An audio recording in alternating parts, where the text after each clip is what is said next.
ഇറാനിലെ pickaxe mountain ആണവ കേന്ദ്രത്തിന് നേരെ ശക്തമായ ആക്രമണം ഉണ്ടാകുമെന്ന മുന്നറിയിപ്പുമായി രംഗത്തെത്തിയിരിക്കുകയാണ് American president Donald Trump. Natanz ആണവ കേന്ദ്രത്തിന് സമീപം കൊളാങ് ഗാസ്ല പർവ്വതത്തിനിടയിൽ നിർമ്മിച്ചിരിക്കുന്ന അതിനൂതന തുരങ്ക സമുച്ചയമായ പിക്കാക്സ് മൗണ്ടനെയാണ് ട്രംപിന്റെ സൈന്യം ആക്രമിക്കാൻ ഒരുങ്ങുന്നത്. എന്തുകൊണ്ടാണ് ഇവിടം പ്രധാനമാകുന്നത്? അമേരിക്കയ്ക്ക് അത് തകർക്കാൻ സാധിക്കുമോ?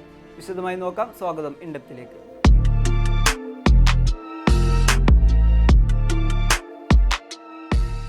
ഏപ്രിലിൽ വെടിനിർത്തൽ കരാർ ഒപ്പിട്ടിട്ടും യുഎസും ഇറാനും തമ്മിലുള്ള പോരാട്ടം വീണ്ടും ശക്തമായി കഴിഞ്ഞു.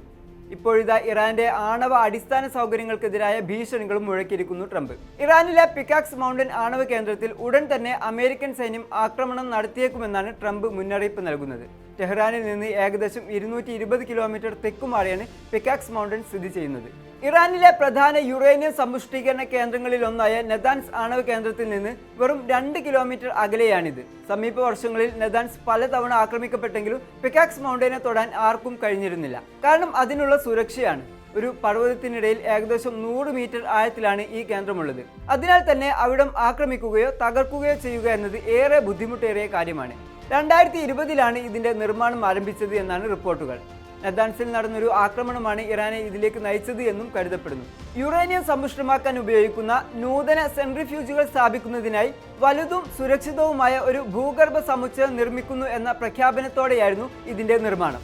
ഈ പ്രദേശത്തിന്റെ ഉപഗ്രഹ ചിത്രങ്ങൾ വിശകലനം ചെയ്തതിൽ നിന്ന് മനസ്സിലാക്കുന്നത് ചുറ്റും ഒന്നിലധികം തുരങ്ക പ്രവേശന കവാടങ്ങളും ശക്തിപ്പെടുത്തിയ സുരക്ഷാ മതിലുകളും ഇവിടെയുണ്ട് എന്നാണ്. സമീപകാല സംഘർഷം രൂക്ഷമായതിനു പിന്നാലെ ശക്തമായ ബങ്കർ ബസ്റ്റർ ബോംബുകൾ ഉപയോഗിച്ചു പോലും നശിപ്പിക്കാൻ കഴിയാത്ത തരത്തിലേക്ക് ഈ തുരങ്കപാതകളെ ഇറാൻ ശക്തിപ്പെടുത്തിയിട്ടുണ്ടെന്നും റിപ്പോർട്ടുകളുണ്ട്.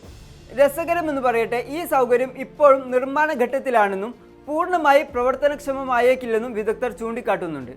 US ഇന്റലിജൻസ് അവിടെ ഒരു പ്രവർത്തനവും കണ്ടെത്തിയിട്ടില്ലെന്ന് ട്രംപ് പോലും അടുത്തിടെ സമ്മതിക്കുകയും ചെയ്തിരുന്നു. ഭാവി മുന്നിൽ കണ്ടുകൊണ്ടാണ് ഇറാൻ ഈ സജ്ജീകരണം ഒരുക്കുന്നതെന്നും വാദങ്ങളുണ്ട്. സാധ്യമായ വ്യോമാക്രമണങ്ങളിൽ നിന്നെല്ലാം പൊതിഞ്ഞു പിടിക്കുന്നൊരു ആണവ കേന്ദ്രം, അതാണത്രേ ഇറാൻ ലക്ഷ്യമിടുന്നത്. ഇറാന്റെ പക്കലുള്ള ആയിരക്കണക്കിന് യുറേനിയം സമ്പുഷ്ടീകരണ സെൻട്രിഫ്യൂജുകൾ പിക്കാക്സ് മൗണ്ടിലേക്ക് മാറ്റിയിട്ടുണ്ടെന്നാണ് ഇസ്രായേൽ ഇന്റലിജൻസ് വിശ്വസിക്കുന്നത്.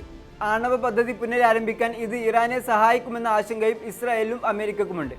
ഈ പശ്ചാത്തലത്തിലാകാം ട്രംപിന്റെ ഭീഷണി ഉണ്ടായത് എന്നും നിരീക്ഷകർ അഭിപ്രായപ്പെടുന്നുണ്ട്. അതേസമയം ഭീഷണിയൊക്കെ മുഴക്കിയെങ്കിലും പിക്കാക്സ് മൗണ്ടൻ തകർക്കുക എന്നതൊക്കെ അത്ര എളുപ്പമുള്ള കാര്യമല്ല എന്നാണ് സൈനിക വിദഗ്ധർ ചൂണ്ടിക്കാട്ടുന്നത്. അമേരിക്കയുടെ ബങ്കർ ബസ്റ്റർ ബോംബുകൾക്ക് പോലും ഇവിടം ഇല്ലാതാക്കാൻ കഴിയുമോ എന്നതും സംശയമാണ്.